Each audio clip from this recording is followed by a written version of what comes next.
నాకు మొదటి నుంచి కూడా అంటే నేను హై స్కూల్ చేస్తున్నప్పుడు నేను కబడ్డీ ప్లేయర్ని.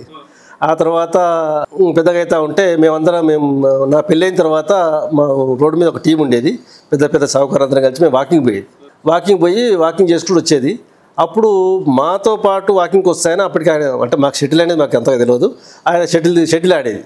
సో అట్లా షటిల్ నేను కూడా నేర్చుకొని ఆ షటిల్కి సంబంధించి మేము ఒక అసోసియేషన్ ఫామ్ అయిన తర్వాత మేము రోజు సాయంత్రం పూట షాప్లోకి వెళ్ళి బయటికి పోయి ఆ అసోసియేషన్ మెంబర్స్ అంతా కలిసి షటిల్ ఆడేది. అయితే ఈ 2 ఇండ్ల మధ్యన గాలి రాకుంటే మేము చేసుకునేది. అటువంటిది ఏమైందంటే మనం అసోసియేషన్ ఫామ్ చేయొద్దు అని ఒక ఆలోచన వచ్చింది. 98లో మేము రిజిస్టర్ చేయించినట్టు స్పోర్ట్స్ అసోసియేషన్ పెట్టాము. దాంట్లో మధ్యన షటిల్ అని పెట్టినాం. అసోసియేషన్ రిజిస్టర్ చేయించేసి మాకు అప్పుడున్న లోకల్ పెద్ద మనుషులతోటి మాకు భువనగిరి ఆర్డీఓ ఆఫీస్ ఉండే భువనగిరి ఆర్డీఓ తోటి మా దగ్గర ఉన్న సిఐ గారితో ఎవ్రీ ఇయర్ 26 జనవరి కంటే ముందు ఒక వారం రోజులు ఇంటర్ డిస్ట్రిక్ట్ కాంపిటీషన్ పెట్టేసి మేము ఒక 10 మందికి ప్రైజులు ఇచ్చేది. అట్లా మేము ఒక 2004 వరకు చేసినాము. ఒక 9 years చేసినాము.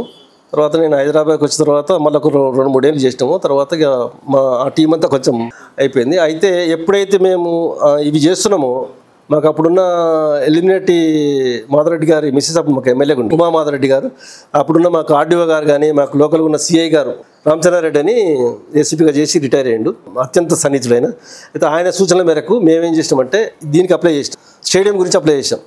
ఆ స్టేడియం శాంక్షన్ అయింది. ల్యాండ్ 3.5 ఎకరాల ల్యాండ్ శాంక్షన్ అయింది. తర్వాత మేము కొట్లాడంగా అది దాదాపు బిల్డింగ్ కూడా కన్స్ట్రక్షన్ అయింది. ఎందువల్ల అర్ధాంతరంగా ముగిసిందో ఇప్పటికి కూడా మాకు ఇంకా అది మిస్టేక్గానే ఉన్నది.